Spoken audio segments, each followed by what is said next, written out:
Video start करने से पहले आप सभी से निवेदन है कि वीडियो को पूरा देखिएगा और जो भी मेरे चैनल को फर्स्ट टाइम देख रहे हैं प्लीज मेरे चैनल को सब्सक्राइब कीजिए। तो चलिए स्टार्ट करते हैं। परचेस रिटर्न या परचेस आउटवर्ड होता क्या है, इसकी मीनिंग क्या है और इसकी जर्नल एंट्री क्या है, इस वीडियो में हम देखेंगे। परचेस रिटर्न या परचेस आउटवर्ड दोनों का मीनिंग एक ही होता है, बस नाम अलग है, लेकिन जो इनका मीनिंग है, जो इनका अर्थ है वो एक ही है। तो इसमें लिखा है कि when goods purchase are return to the supplier it is called as return outward और परचेस रिटर्न। यानी कि जब हम कुछ गुड्स परचेस करते हैं और कुछ कारणवश हमको कुछ भी दिक्कत या कुछ भी प्रॉब्लम्स होती है और हम उसके अकॉर्डिंग हम परचेस जो गुड्स परचेस किए उनको हम वापस कर देते हैं, रिटर्न कर देते हैं, तो उसको हम कहते हैं परचेस रिटर्न करना या रिटर्न आउटवर्ड करना। ये वर्ड्स बहुत आता है। Sometime goods purchase are returns to the supplier for various reason. Like देखिए, जब हम कुछ गुड्स परचेस करते हैं तो हो सकता है उसमें कुछ प्रॉब्लम्स हो, जैसे कि goods are not according to sample, हमको जो सैंपल दिखाया था उसके अकॉर्डिंग गुड्स ना हो, या उनकी क्वालिटी में कोई चेंजेस हो सकता है जो हमने क्वालिटी पसंद करी है लेकिन सैंपल या जो प्रोडक्ट आया वो उस क्वालिटी का ना हो। कुछ गुड्स हो सकता है उसमें डैमेज हो गए हों या कुछ डिफेक्टिव पीस आ गए हों, तब हम इस कंडीशन में हमने जो गुड्स परचेस करे उनको हम रिटर्न कर सकते हैं।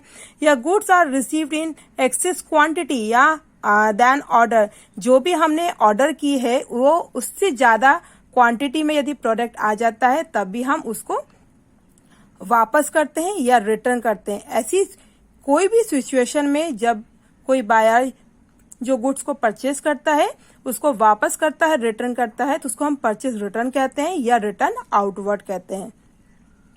एग्जाम्पल के थ्रू हम समझे, return goods worth ₹500 to Sonali. ठीक है, हमने कुछ सोनाली से परचेस किए थे 500 के गुड्स, हम उसको वापस कर रहे हैं। इसमें से जो भी ऊपर हमने जो आपको एग्जांपल्स बताए हैं कुछ भी रीजंस हो सकते हैं। इसकी जनरल एंट्री क्या बनेगी? ऑलवेज जब भी आप परचेस रिटर्न की एंट्री बनाएंगे तो वो किस तरीके से बनाएगी? जनरल एंट्री का फॉर्मेट नॉर्मल होता है। सबसे पहले डेट आता है, पर्टिकुलर्स हैं, LF number, debit amount rupees में, क्रेडिट अमाउंट रुपीस में। डेट आपका आपके जो भी क्वेश्चन में दिया जाएगा उसके अकॉर्डिंग ईयर मंथ डेट आप यहाँ पे लिख देंगे।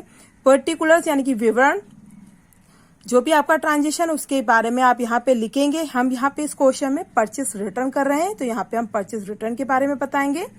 एलएफ होता है, पेज नंबर होता है, यहाँ पे बनाया जाता है, शो किया जाता है। ये होता है डेबिट अमाउंट, जो भी अमाउंट होंगे वो दो जगह इफेक्ट पड़ते हैं। हमने डबल अकाउंटिंग सिस्टम पूरा पढ़ा है। तो यहाँ पे चलिए, हमने इस क्वेश्चन में हमने एग्जाम्पल लिया है कि return goods worth ₹500 to Sonali. तो इसकी जो जनरल एंट्री बनेगी वो बनेगी Sonali's account debit to purchase return account, या परचेस रिटर्न भी लिख सकते हैं या आप रिटर्न आउटवर्ड भी लिख सकते हैं। इन दोनों में से कुछ एक ही लिखना है, दोनों नहीं लिखना है, सिर्फ 2 लिखा के आपको दोनों में से कोई एक ऑप्शन लिखना है। सोनालीज का अकाउंट डेबिट कर रहे हैं क्योंकि सोनाली को हम वापस कर रहे हैं। सोनाली अब क्या है, यहाँ पे रिसीवर है, उसको वो गुड्स हम रिटर्न कर रहे हैं तो वो रिसीवर है। तो जो रिसीवर है वो ऑलवेज क्या होता है, डेबिट है। और आपका जो परचेस रिटर्न है, हमने जो जब हम परचेस करते हैं तो हमारी एंट्री क्या होती है, purchase account debit to cash. मैंने आपको पहले की वीडियो में भी बताया है। परचेस क्या होता है, डेबिट होता है, लेकिन परचेस रिटर्न ऑलवेज क्रेडिट होता है।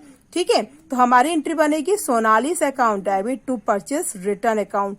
अमाउंट जाएगा 500 डेबिट, 500 क्रेडिट। नरेशन लिखना कंपलसरी होता है। नरेशन हो जाएगा बीइंग गुड्स रिटर्न। नरेशन का मतलब होता है आपने जो ट्रांजेक्शन किया है उसका स्मॉल में ब्रीफ में आपको बताना पड़ता है कि इस ट्रांजेक्शन में हुआ क्या है। तो इस ट्रांजेक्शन में क्या हुआ है, परचेस रिटर्न हुआ है, तो मैंने यहाँ पे सिंपल लिखा है बीइंग गुड्स रिटर्न। आज का वीडियो मैंने सिंपल आपको परचेस रिटर्न के बारे में बताया है। आगे की वीडियो में मैं सारी चीजें एक एक करके आपको सॉल्व करके करती जाऊंगी और बताती जाऊंगी।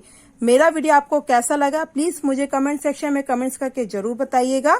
फिर मिलते हैं नए वीडियो के साथ। Thank you.